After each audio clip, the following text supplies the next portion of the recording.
Разъебало все нахуй. Братцы, что-то неизвестно.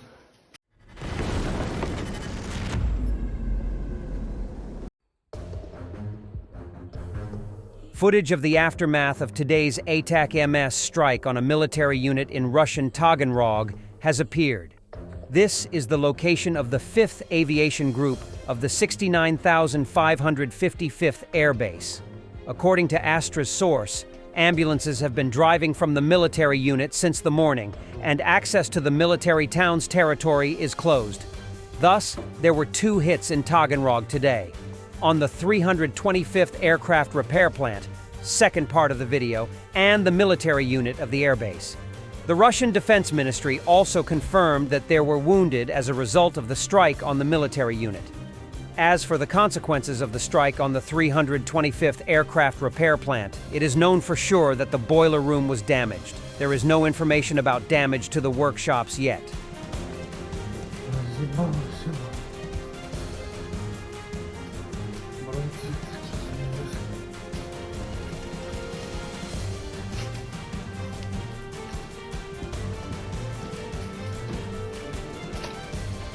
Это пизда.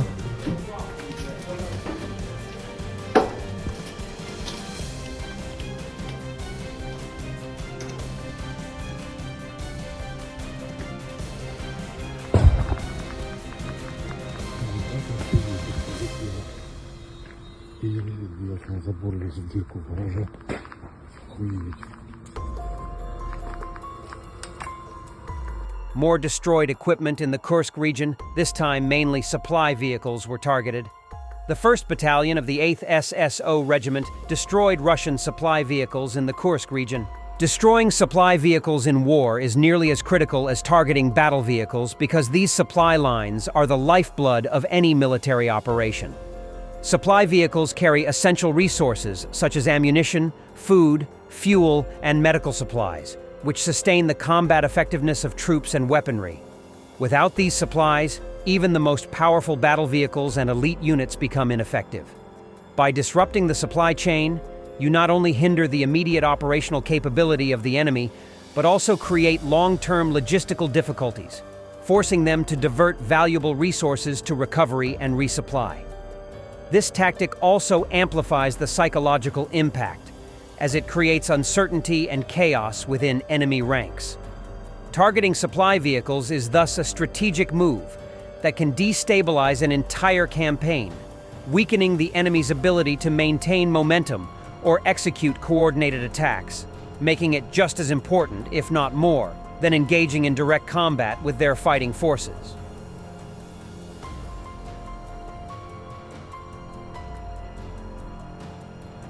Fighters of the Karakurt Colony Company of the 2nd Mechanized Battalion in the Kharkiv direction captured a group of occupiers.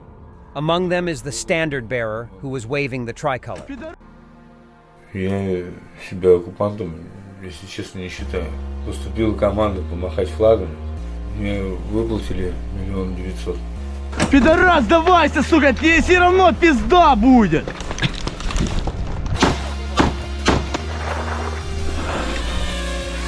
Чем ты ебашишь, ёбаный вот красавец?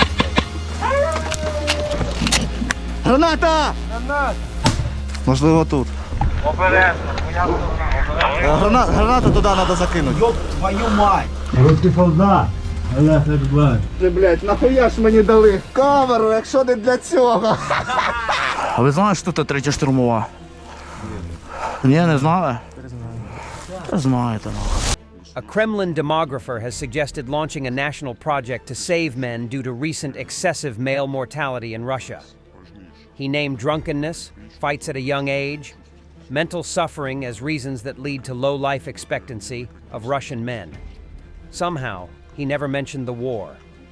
Russia has a very high mortality rate among men between the ages of 25 and 45, which is 5 to 6 times higher than Europe's figures. Yuri Krupnov, head of the National Council of the Institute of Demography, Migration, and Regional Development, complains. The state must do everything to ensure the implementation of these plans of yours. One of my most important personal tasks is for you to feel on top of things despite any difficulties or problems that arise. It's not about me, it's about the country to which you serve, and not only do not let down, but make truly powerful. This is thanks to you and your fellow fighters. Russia could launch another hypersonic ballistic missile in Ukraine in the coming days, but Washington does not consider the Oreshnik weapon a game changer in the war, a U.S. official said on Wednesday.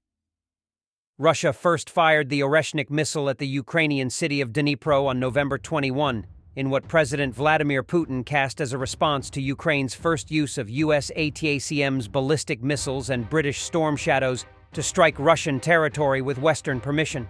We assess that the Oreshnik is not a game changer on the battlefield, but rather just another attempt by Russia to terrorize Ukraine, which will fail, the official said. There was no immediate response from Russia. Putin has previously said Russia may use the Oreshnik again, including to hit decision-making centers in Kyiv, if Ukraine keeps attacking Russia with long-range Western weapons. Putin has claimed that the Oreshnik, or hazel tree, is impossible to intercept, and that it has destructive power comparable to that of a nuclear weapon, even when fitted with a conventional warhead. Some Western experts have said the novel feature of the Oreshnik was that it carried multiple warheads capable of simultaneously striking different targets, something usually associated with longer-range intercontinental ballistic missiles. But the U.S. official downplayed the usefulness of the missiles, calling them experimental in nature, and said that Russia likely possesses only a handful of them. The official also said the weapon has a smaller warhead than other missiles Russia has deployed in Ukraine. Washington says more deliveries of U.S. air defense exports to Ukraine are on the way to the country. The war is entering what some Russian and Western officials say could be its final and most dangerous phase as Moscow's forces advance at their fastest pace since the early weeks of the conflict. The U.S. will give Ukraine a $20 billion loan that will be repaid with proceeds from frozen Russian assets.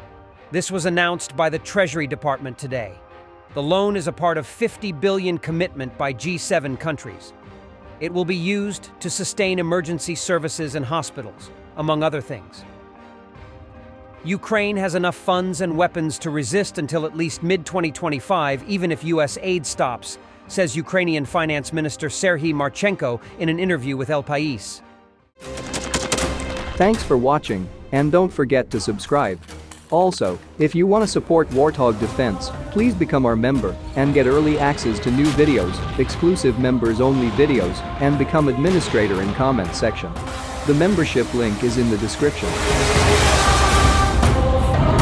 Rescues every day. We had a guy last week, it's 6 rescues in 6 days. You know, he's doing the job every day.